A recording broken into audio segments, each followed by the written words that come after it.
Shows family, it's Nomsai here at Ngosi Talk Shows. Find your own voice, lead from within. With me today, I have Angie Simmons and Kamal Aima. How are you guys? Hiya. Great, thank you very much. Awesome. So our topic today is discover your passion, pursue what makes your soul sing. Angie, you chose this topic. Would you like to explain the topic to our audience and the motivation behind it, please? Yes, of course I can. Reason why I chose this topic, and it's something that I'm quite passionate about, is because one of the things that I've learned on my own path of self-discovery is that when I was younger, we all go to school, and I found that we are not actually encouraged to do a lot of the stuff that lights us up, that makes us all sing, that we're passionate about. We're actually encouraged to work on our weaknesses. And it's something that hindered me for a long time. The only qualifications I came out of school was art, because I'm very creative.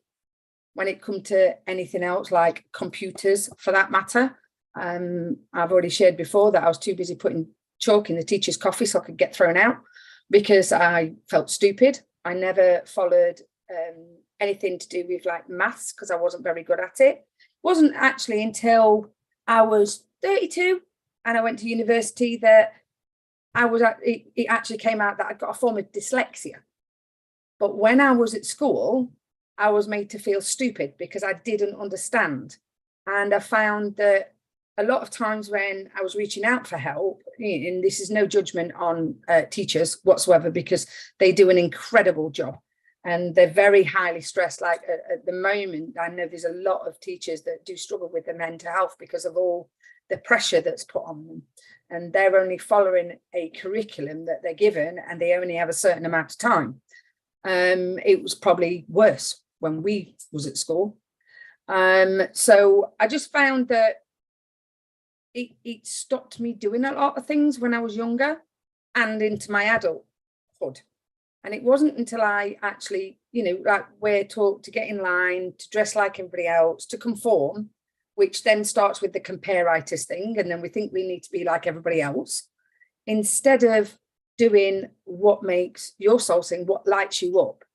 Like, for instance, I know it's still happening. We are talking a few years ago, but when Summer started following a dream to become an actress, she was only 9 and she was absolutely incredible. She took to it like a duck to water. It is what makes her soul sing. It is a talent. Yes, she works at it. But when she was at school and she was in she was given the Wicked Witch of the West, and she was incredible. And I could hear all these people going, "Oh my God, she's amazing!" And of course, I fluffed my feathers up, not because it was anything to do with me, but because I was proud. And then the second half, she came out and she was really quiet. And I was like, "What's happened?" And when I actually asked her what had happened, the teacher had pulled her to one side and said, "You need to calm down, because the other children are not happy." And instead of sort of like trying to elevate the other children and get Summer to work with the other children and get them all to work together and find what bits they were good at, Summer was squashed to fit in with everybody else. So it is still happening today, which is such a shame. I just find that people seem to be waiting for other people's permission to do the stuff that makes them really, really happy. We still feel like we've got to fit in with everybody else instead of being our own unique self and owning our own unique talent. I don't know, guys, fire at me. What do you think? I'm agreeing with you. I mean, I'm glad that you chose this. By now, everybody knows that this is kind of the thing that I do: passion, purpose, talent. And at school, yeah, I agree with you. I mean, I didn't kind of have any struggles to say of. The only struggle that I had when I was in the French system was writing bloody French, because it's so difficult. I Thanks for that. I made so many spelling mistakes, and it's not easy. And the teachers, I mean, I had two subjects that I was really, really bad at, and that was chemistry and biology. Apart from that, I really didn't have any struggles. And then when I went to senior high school, the only struggle that I had was with practical work, because I decided to study electricity. And so I was good at the drawing, I was good at making the designs and everything, but keep me away from practical work. So the difference in the schooling system was that the teachers where I grew up, the teachers that we had, they encouraged us when we were good at something. They spoke with us outside of class. They told us how to push ourselves a little bit further. And of course, some of them were, like you mentioned, they were always saying, you're bad at this, you're bad at that, you need to do this, you need to work harder on this. And that really didn't help, especially when you have subjects that you're not really good at. Now, this subject specifically is very dear to me. I understood I'm going to say at the end of my teenage, when I was 18 years old, I understood that we all had some sort of purpose. We all had passions in life. And I even wrote a tiny paper just for myself back then. And it took me another 20 odd years to really figure it out for myself and go through the process of really doing the things that I enjoy and the things that spark me to life. Now, when we're talking about the passions in life, we're talking about a wonderful journey, a transformative journey. And I would call it a path of elimination, a path towards a purposeful life, a profound purpose in our everyday. It's part of our joy, like you mentioned, your daughter, how she finds joy in acting, and it's fulfilling. So today, what we're talking about is basically a journey, and I believe the three of us will and want to take you on this wonderful exploration to connect your life with these passions, whether it's through the words of Nomsa and how she sees passion in relationships, in people and how they meet up, or if it's through Angie's understanding of how we feel and that interconnection with our passions, or through life purpose or ikigai, or how the ancient Egyptian called it, the harmony of Ma'at.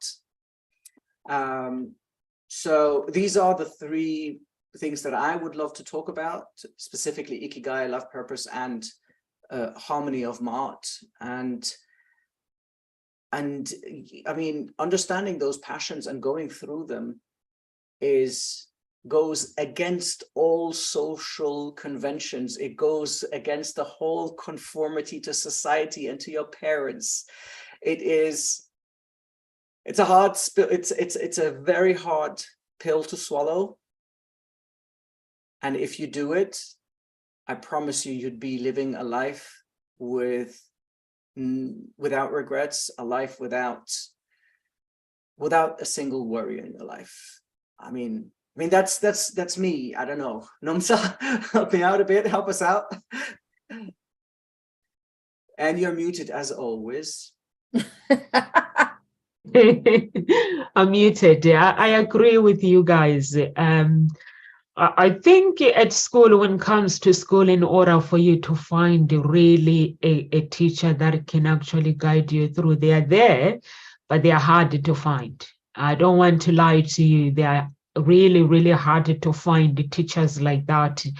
I see my daughter, when she started primary school, one of the music teacher, she went to school and started teaching violin, and she was like, oh, your daughter, she has a natural music ear listening. She picks up the notes like that. I wasn't surprised, because when my daughter was born, she used to sleep 16 hours. I would just play the music in her head there. She would just sleep. And I was like, okay, I wasn't surprised about, I was really, because when she said that, she said, we would like to train her as well. And they took her until today, she's still training violin with them from year 3. And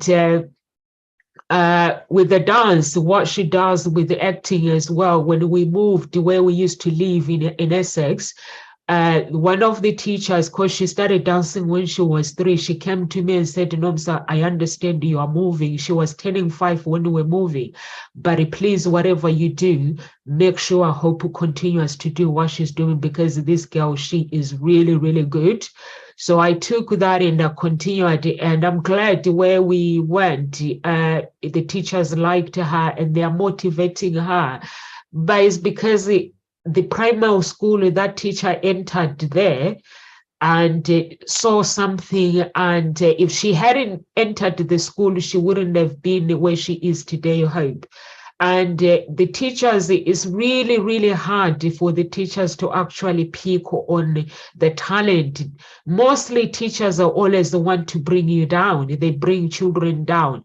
For me, I had 2 schools when I was growing up. I had the homeschool and I had my actual school. The school where I went, I was there learning. I wasn't there. If I can tell you that teachers did recognize and taught me my talent, I'll be lying to you. I just read books and went and even performing. No one has ever saw my talent. But at home, my granddad, because my granddad was a musician, and he was like training me. Like I was 9 years old. We would train from 8 p.m. until midnight. And that's how I grew up, having 2 education. So anything else, if somebody tells me that the school is for this, I don't know. My daughter, youngest one, is the same thing. She struggled at school until one of the teachers walked in and took over. And this teacher recognized my daughter's talent, that actually she was told different, that this child is behind, this child is this, and she judged and treated her like that. But I had to go in to school and said, listen, I have 2 children. But between these kids that I have, this one is the smartest one. So if you really, really focus on her, she's had a rough time. If you focus on her, you will see what she is. And she listened and she worked on her. And now Kayla, she's one of the top as well, but she was told different. So sometimes, like what you're saying, Angie, that about your daughter, sometimes the children, they're different. They just need that one champion.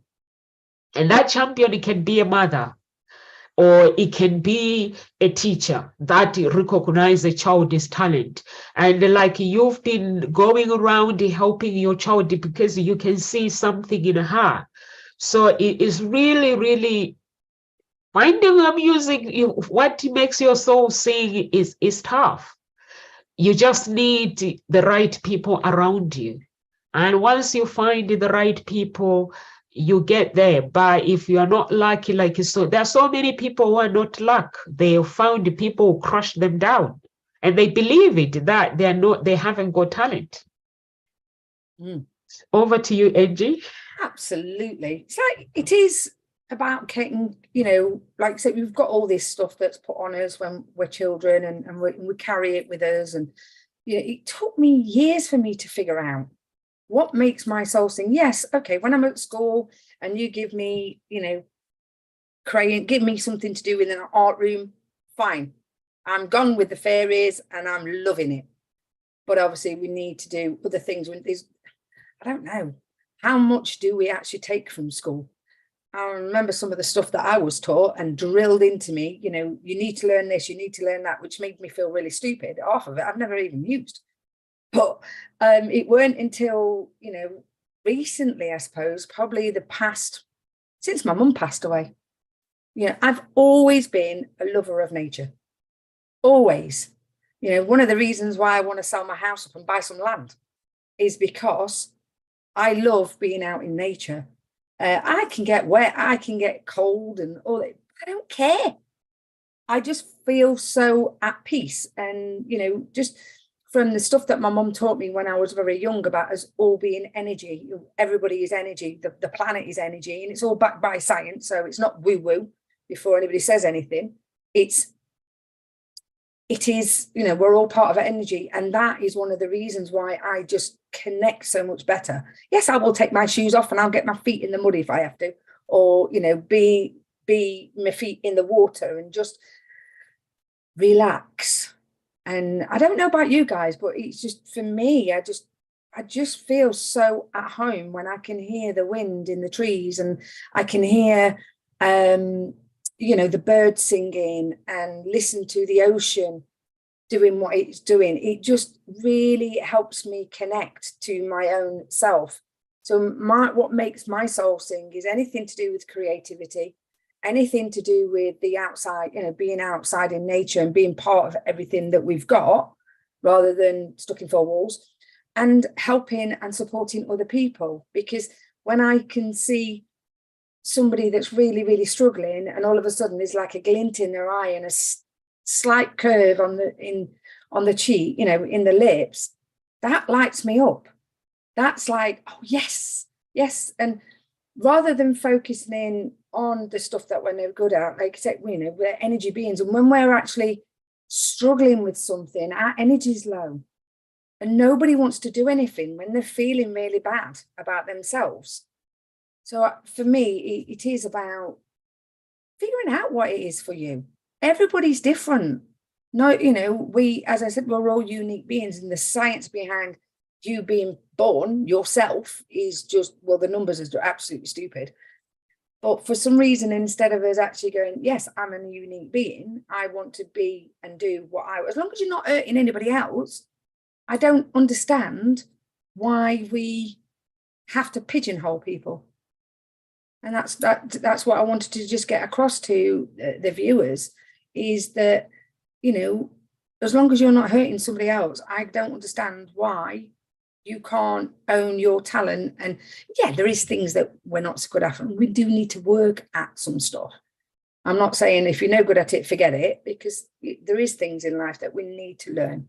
But I just think if we're doing a lot of stuff that makes our soul sings, that hard stuff that we need to do doesn't, because it's not as hard. I hope that makes sense.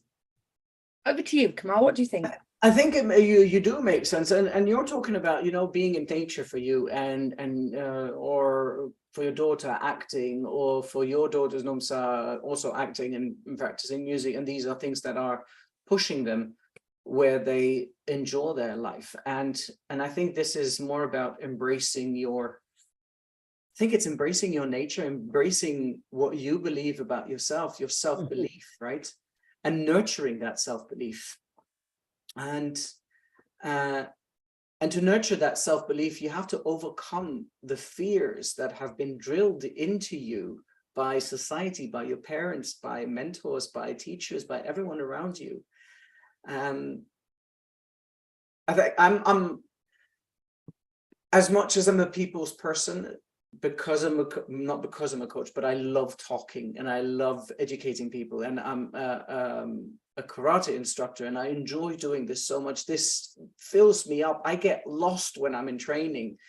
I don't know who I've shared it with before. Like, I tie my hair sometimes, like now I'm tying my hair, but it gives me a headache until a certain moment where I'm just passionate about what I'm doing. When I'm talking, as soon as I start getting into the flow of things, I don't feel it. When I'm doing karate, it's the same thing.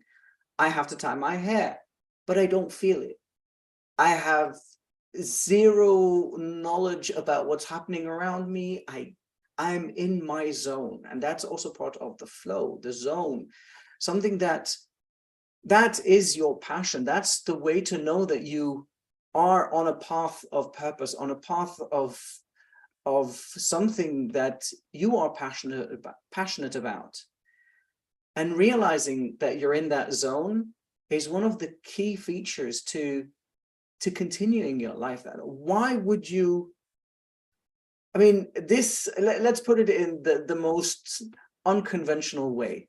This is a chunk of chocolate and sweets and your favorite stuff that you love to munch on. And you are capable of having it on a regular, constant basis. I'm off to the fridge. Without damaging your soul or your body. Imagine that. That is it. Why would you refuse to do that to yourself? And we do it, whether we think about it or not. We do refuse that joy to ourselves. So I found joy in teaching. Why should I stop teaching? I find joy in speaking in live events or talking to people and having the mic, obviously. Why should I refuse doing it? Why should I let society or anybody else tell me, no, don't do it? It's part of my passion. It is what fires me up every day. This gives me energy. If I feel drained and I come to one of the talks that we have, or have a chat with one of the clients, or I'm in class and I'm talking passionately about something that I'm teaching, my whole day becomes joyful. My whole day becomes a chunk of chocolate that I've been munching on the whole time. So nurture that belief in yourself, nurture that zone where you're in, where you can fully feel joy and success in whatever it is that you want to do. Nomsa? I love that. I love when you say nurture the beliefs, Akamau, because, you know, everyone has something that makes their soul sing within. Everybody has the talent, and sometimes we refuse to actually acknowledge our talent. You hear people saying, I'm not talented. I had this, I have my friend, we've been friends for a very long time. Since South Africa, we came together to the UK and we cried together. We did so many things together. So she was really having problems 2 months ago, or a month ago, I can't remember the exact time. So she calls me, she's really heartbroken, and she's like, and then we talk, and then a few days later, she tells me I've been sleeping these hours. And I was like, okay. I said to her, I hear your problems. So now you're going to take my idea. What are you good at? Tell me, what are you good at? And then she tells me. I was like, okay, we're going to stop feeling sorry. Get on with it. And she was like, what now? I said, you just told me what you're good at. So you have this problem that you don't have a control over. So I'm not giving you advice, but I'm just doing something. I'm just letting you know that if you are talented with something, when something goes away, focus on your talent. So she was like, I'm talented. I love clothes. I love this. I love. Kamau, this girl, she disappears. 4 weeks, I don't hear from her. Yesterday, she says, oh, I see a message with a dress on it, a picture of a dress. I'm like, what is going on? She goes, that is my design. I was like, what? Wow. So I'm sending a message. I was like, have you made a mistake? What are you saying? She goes, that's my design. I was like, the girl never went to school to learn to design. She's never gone to college. I'm going to ask her to send me more pictures that I will show you guys on WhatsApp, and I'll show people here. I'm speechless. Honestly, last night I was so speechless because she kept going on about the problems. So I was like, okay, what did I do for me to actually found what I'm doing now? I focused on my talent and no problems. So I'm going to give her advice. I don't know if she's going to listen to me. So I was like, okay, I hear you. I was like, God does something sometimes. Everything that happens in our life, it happens for a reason. So now you're presented with problems. So now myself, I need to find out your talent and go focus on your talent. I'll speak to you in a few weeks' time. So I called her and I was like, have you decided? She was like, yeah, I'm working on it. I was like, cool. Honestly, Kamala got shocked. The dress that she's designed is actually shocking me.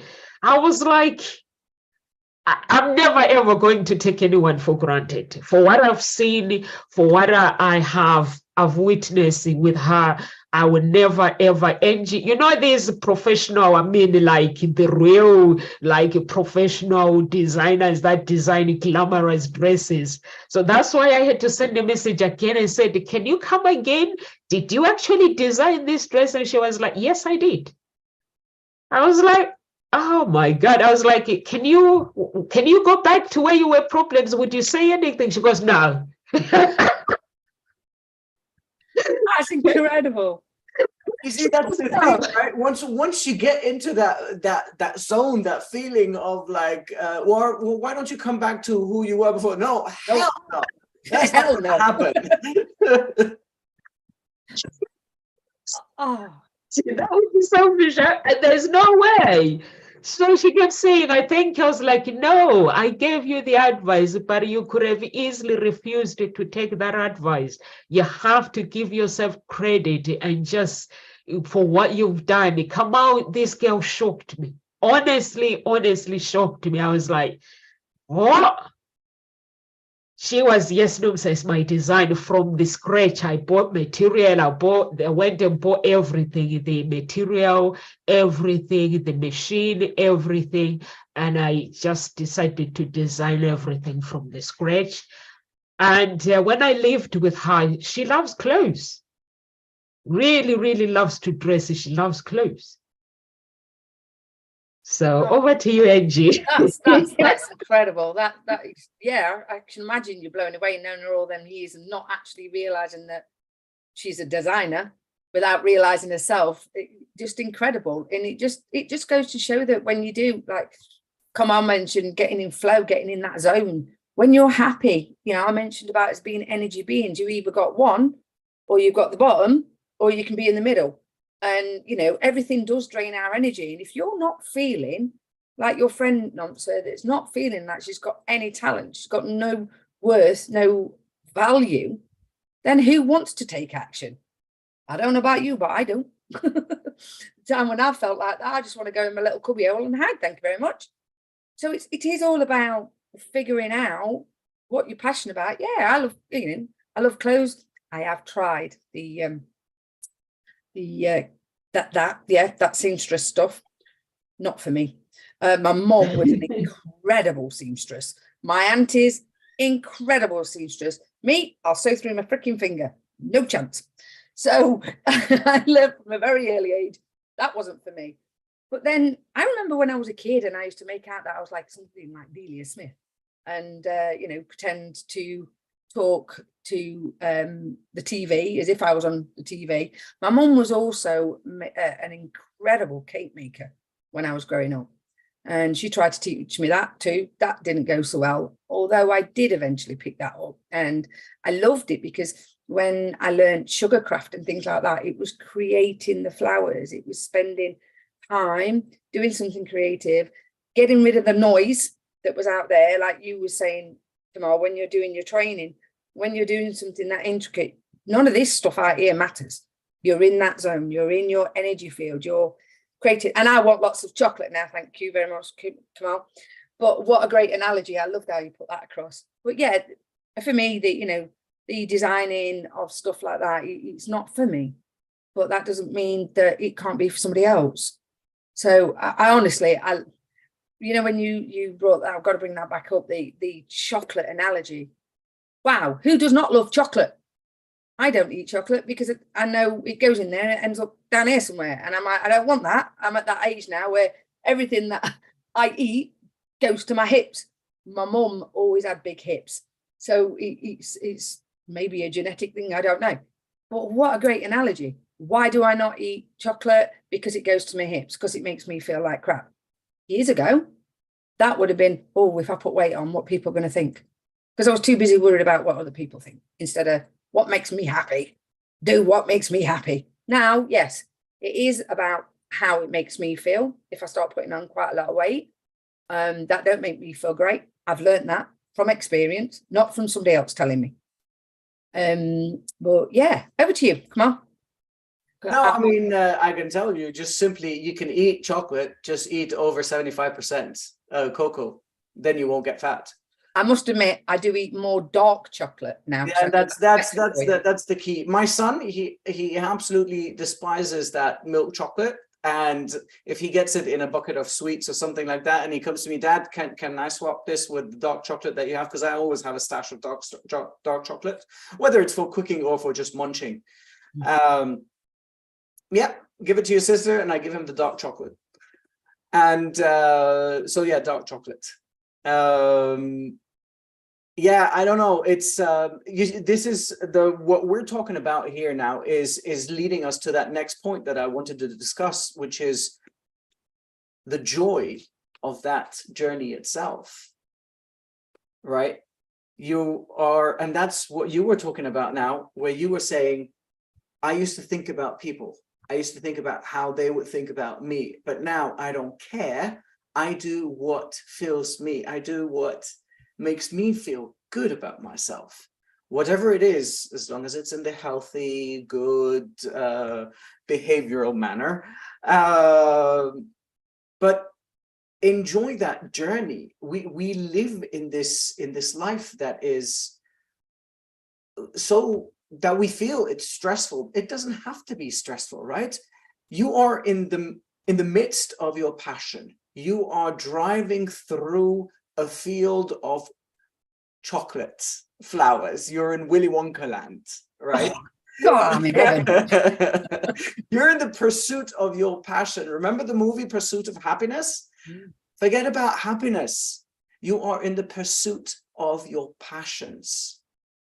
So you like, if you don't take part of that joy that accompanies that journey, you're not granting yourself enough love.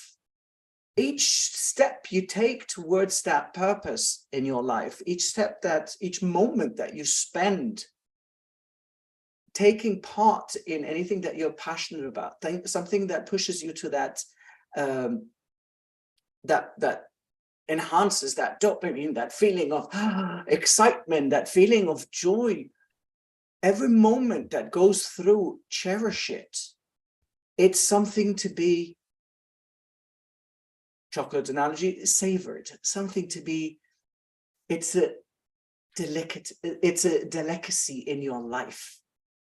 And if you take part of that every day by enjoying those moments, by celebrating each small accomplishment. I don't want you to go and pop a bottle of champagne every time that hey, I did 50 push-ups.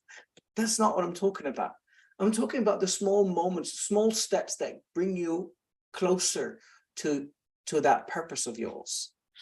Enjoy it, celebrate it with people that you love, that you care about. Fill your heart with those simple pleasures that are gracing you along your path to success, to purpose. Enjoy the moments with those cherished people that we have. Enhance your life with those connections. And everything else will feel irrelevant. No matter what happens to you, no matter what you consider as a disaster or an event that's an accident or loss or whatever may happen, you will be able to overcome that event with a deeper meaning to life, a deeper purpose to life. This is why these things are happening. So enjoy every moment. I mean, I know that I enjoy every single day of my life now. And if there are things that I don't enjoy doing them, I really don't do them. But I've got ADHD. So for me, getting up and hoovering and cleaning up is like so painful. And then suddenly there's a click, there's a switch, my kids are coming or something happens and you see me like the Energizer Bunny. cleaning and clearing things up, at least. Do take joy in those passions, in those moments of your life that drive you to that purposeful life. I love that. What do you mean you don't Love like that. it? Yeah, that's awesome, Kamal. What do I mean by what? I said, what do you mean by you don't like hoovering up? How dare you? Okay, I'm going to share something here. Share. Can you see this? Oh my this is life. beautiful. That's incredible. Yeah, this is just what the one that she designed first, but the two of them, I asked her to send them over. They're not finished, but it's beautiful. A little bit that needs to be sorted, but it's so beautiful. It is wonderful. Yeah, I was really shocked with my friend because she's the way, because I was like, I'm not gonna go with her this chapter of feeling sorry. She needs to do something. And she was like, okay. And I said to her, are you going back to your job now? And she was like, no. Yeah, she had problems at work, and somebody was giving her problems. She was so heartbroken. She loves the job. And she was like, I love my job. And I was like, I need to think fast here. What do I do? And I was like, what's your talent? Tell me. I know her, I know what the things that she loves. So I wanted her to say it out loud. And she was like, I love clothes. I've always loved clothes, and I always play around designing on my own. I was like, go for it then. We'll speak in a few weeks' time. Yeah, so yeah, I like that, Kamal, when you say do something that you love and you say celebrate as well. Because when if we don't celebrate our winnings, who is going to celebrate us? And finding that purpose is all about recognizing your wins and recognizing the things that brings you joy, and also recognizing who you are as a person. And I love that. Also, Angie, you picked up on something that I wrote down. Where is it? And where did I put my notes? Okay. You said you used to worry about what people thought, what would people think. So I used to do that as well. Worry about what people think and things like that. But I never used to worry. But then when I came to the UK, I did, because when we are young, I came to the UK when I was in my early 20s. So that age, I don't want to go back to my 20s. That age is depressing. You're finding yourself, you get confused. Boys, they're confusing, messing your head up. It's not a good place to be. So I don't want to go back to my 20s. I always see people wanting to get young. I'm like, actually, I embrace my age right now because I figured who I am. So I used to worry about what people think, but now 99% that I'm realizing, people don't remember what you do. They don't remember the things that you worry about. They don't remember. The things that they remember is how you make them feel. They're like, wow, I love this. I love this. But anything else you do, if you worry about people finding your purpose, then you're going to worry and worry and worry. When some people, they want people to actually tell them how good they are.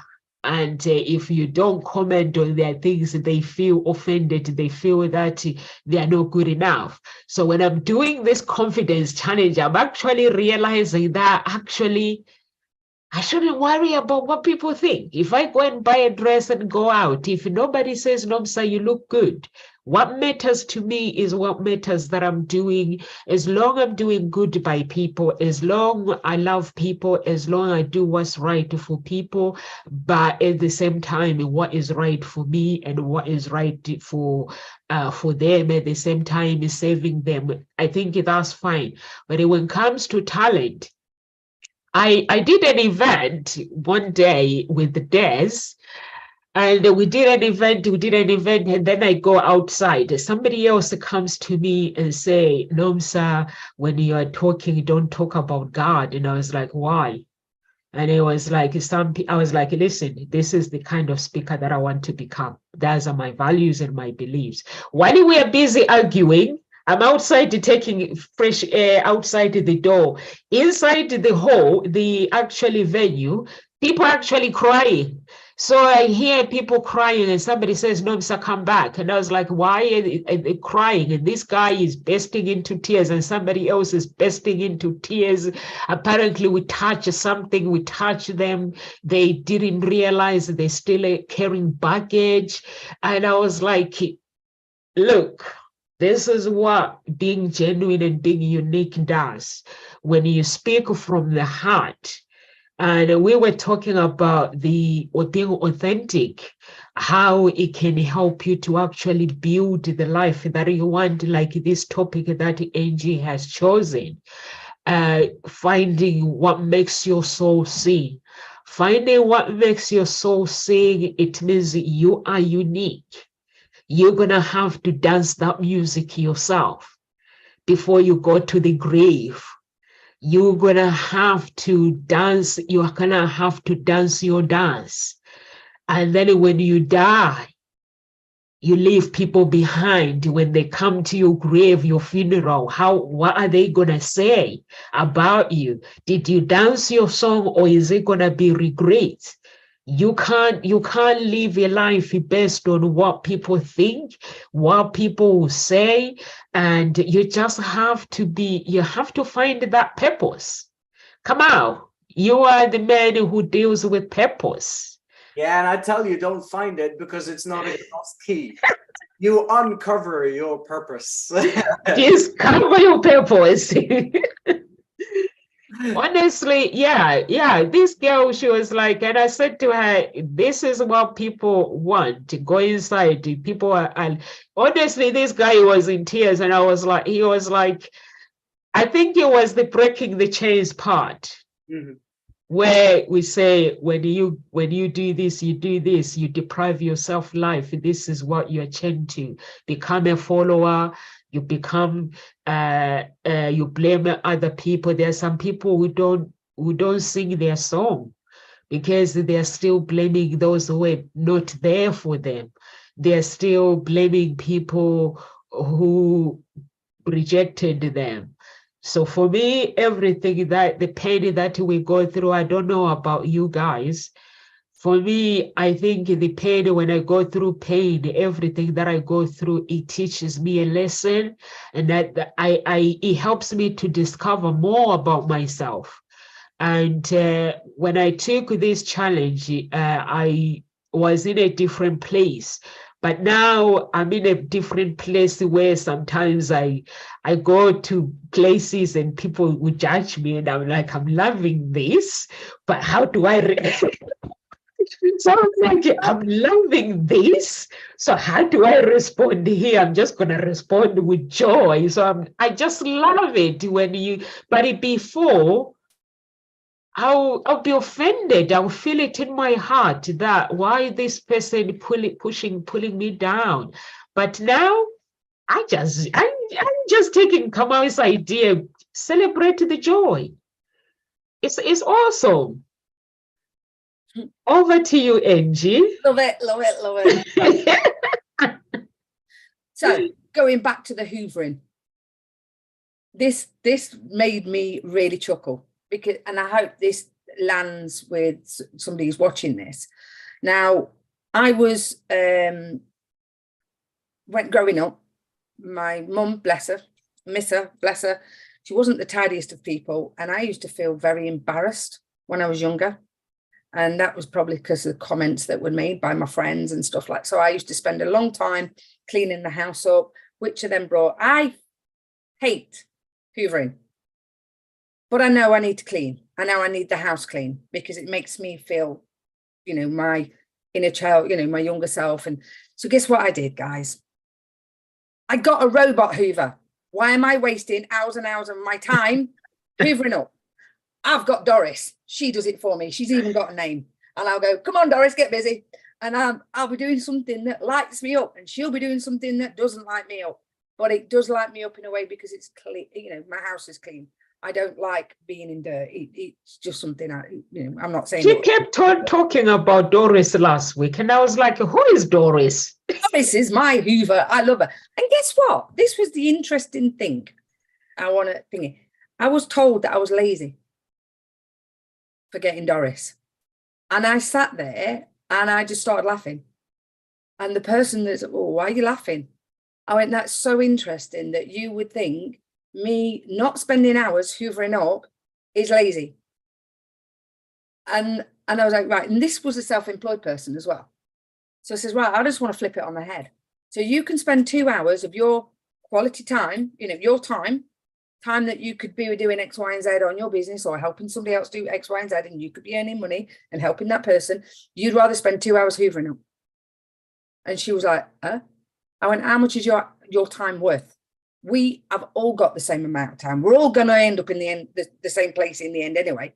So why not do stuff that lights you up? I'm doing ever so well not to be passionate and drop a bomb in there somewhere. Do something that lights you up. Stop focusing on the stuff that you don't want to do. Like you said, Kamal, it is all about dancing your dance and just being with you and stop worrying about what other people think. 90%, like you said earlier, Nomsa, a lot of people are thinking about what other people are thinking. 90% of the time, they're not even bothered because they're too busy bothering about their own stuff. Stop thinking about what other people are thinking. They probably don't give a what's it. Just Nope. What makes you happy. Yeah, and get rid of Hoovers and buy lots of Dorises. They're amazing to watch. It's in the plan. It's in the plan. It's in the works. You're such a different. I just thought that was, years ago, that comment about me being lazy, because I was brought up with that in the, you have to work. The person that drilled that into me, he's not even 73 yet, and I'm 4 major heart attacks. So that belief that was given to me, with the story that I carried with me to work, hence I had the mental breakdown from work-related stress and everything else. And then it was like, well, actually, that's a lot of nonsense. Absolutely nonsense. There is, you have to work at what you want to achieve. I'm not saying it, you can just go, I want 50 million quid, and it'll just drop in your pocket. That don't happen. That's nonsense. You have to take some act, but wasting your time doing things that are just, they're necessary, but not unnecessary. Get somebody else to do it or get a robot to do it. Absolutely. And that's, this is what you're talking. I wanted 50 million quid. And this is something my mentor used to use, and I'm going to use it because it's the perfect analogy. I want to win 50 million quid with the lotto, but you don't move your butt to buy a lotto ticket. So buy the ticket. How? How does that work? Need to do something. And you know what, that drilling of work, it's been drilled. It starts very young with when we're kids and we go to school.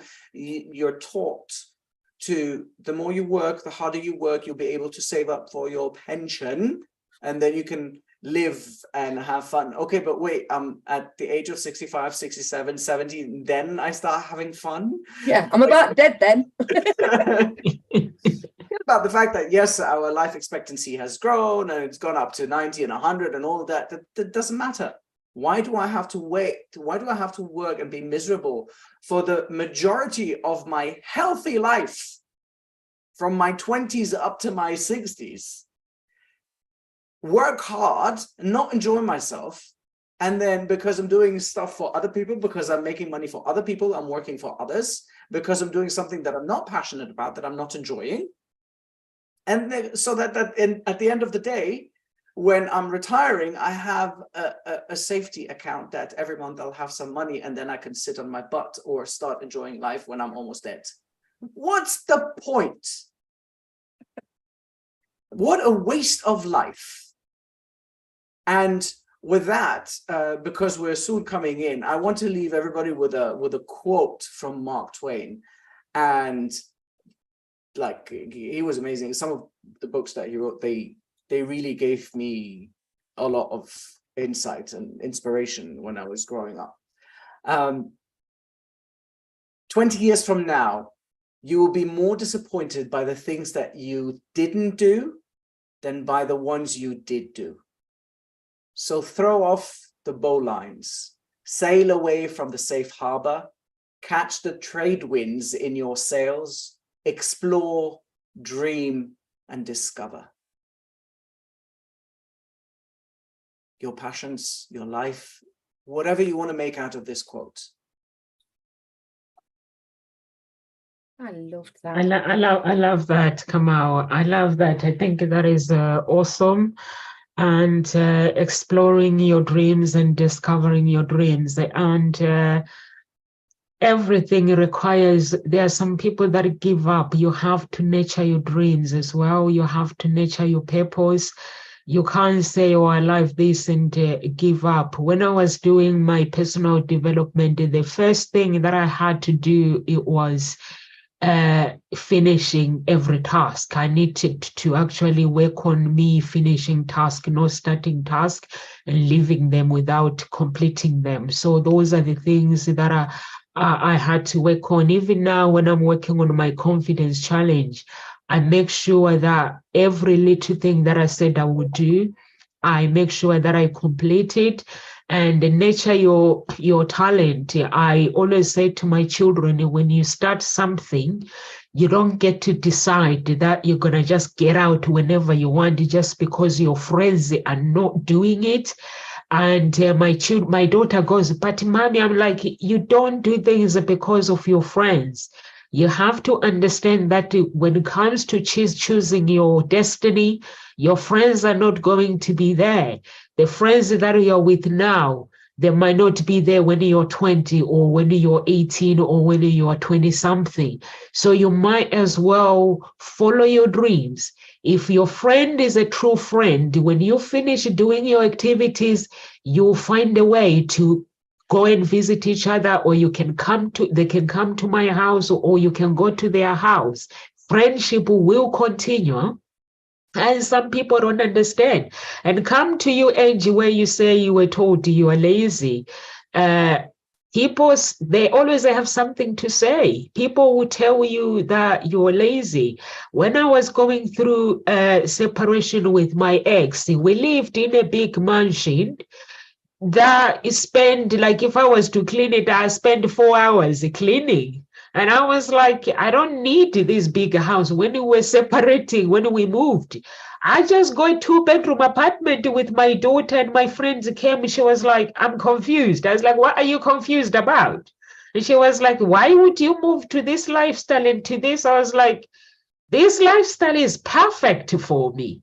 You don't understand. And she was like, no, sir, I don't. I was like, you wanted me to go through separation and I asked the poor guy to give me the same lifestyle. That means I have to drag him to court. I was like, I didn't separate with somebody.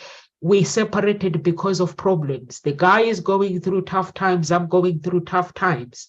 But when I'm doing this lifestyle, what is good for me. 2-bedroom apartment, I just go, it takes me 30 minutes to clean it, and then I'm out. I can study. I can do the things that I want. My daughter, I can spend time with my daughter in the living room, where instead of her disappearing, going somewhere else in the house. And she couldn't understand. And I was like, this money that I have, she can go to a private school.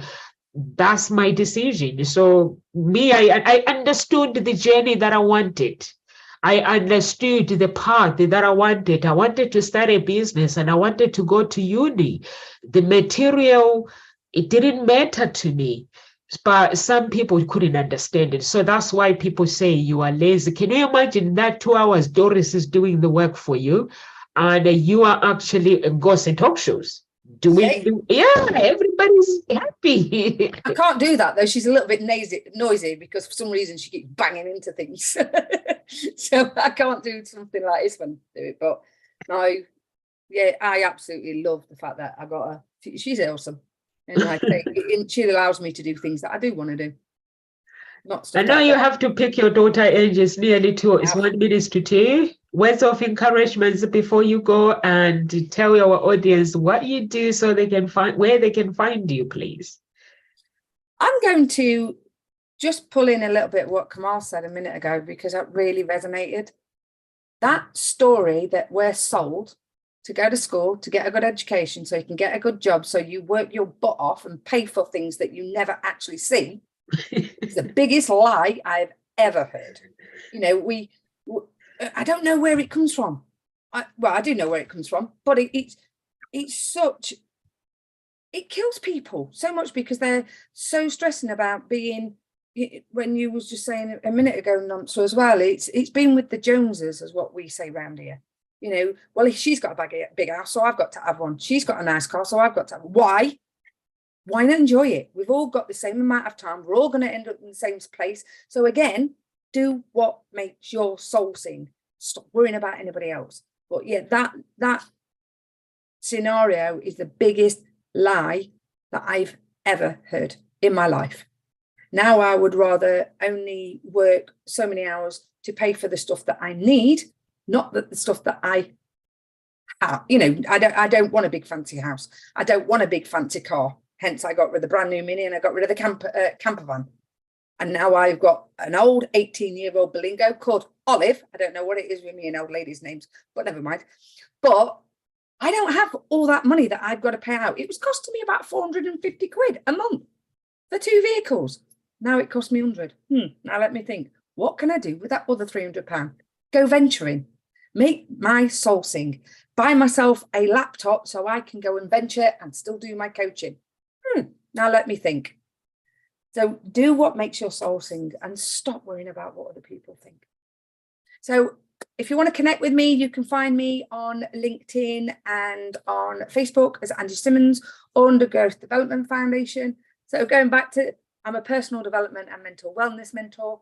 By turning my mental mess into my message, I help women over 30 untangle their internal so they can expand their external world. Over to you, Kamal. Thanks, Angie. And look, some words of encouragement. They're very short. I want you to simply remember that your passions hold the key to unlocking the rest of your joyful life. They hold the key to meaning and a profound impact on your life. So embrace the song that these passions sing to you, how they sing to your soul within your soul, and let them guide you towards a future that you truly believe in. That's it for me. You can find me on LinkedIn. You just look up Kamal Ema. You can find me on Facebook as well, in Instagram, and you can find me as well on my website, kamalema.com. I use neurolinguistic programming and ancient Egyptian teachings from the goddess Maat, and the way the ancient Egyptians lived to help you uncover your purpose and create a foundation to your life so that you can live every moment with passion, with talent, with purpose, and live a fulfilling life. Yeah, so over to you, Nomsa. Thank you so much. Thank you so much, Kamal. So for me, my words of encouragement will be what Angie just said, that we go around comparing ourselves with other people, wanting to have what they have. And for me, I will say similar thing, that don't work so hard trying to protect your wardrobe and forgetting your soul inside of you, because that soul is the one that is going to guide you through to life. We work hard and trying to look good, but inside we are broken. When we step outside, we want people to say, look at it, look at her, she looks awesome. But in not working on our purpose, just do both. Look good and look after your soul and find your purpose. Your purpose is already inside of you. Just unleash it. And don't worry about what people think. I can tell you, the day I was said I was going to United Kingdom, if I tell you what people said so all sorts of things. The day I said I'm starting my own business, people said lots of things. The day I said I'm doing this, people said lots of things, but you have to listen to your inner child, your guidance, your beliefs. Me, I just listen to my beliefs and just walk my path. Live with grace, everyone, and God bless. You can find me everywhere on social media. Yes, everywhere. Just cut it short. I Love it. Yeah, if you need me, find me everywhere. Word of mouth everywhere. So yeah, if you need to come out and Angie, if you can't get hold of them, please do get in touch with me. I'll connect you with them straight away. And please live with grace. Find your own voice. I'll see you later, guys, when I'm doing my confidence challenge. And God bless. Bye, everyone.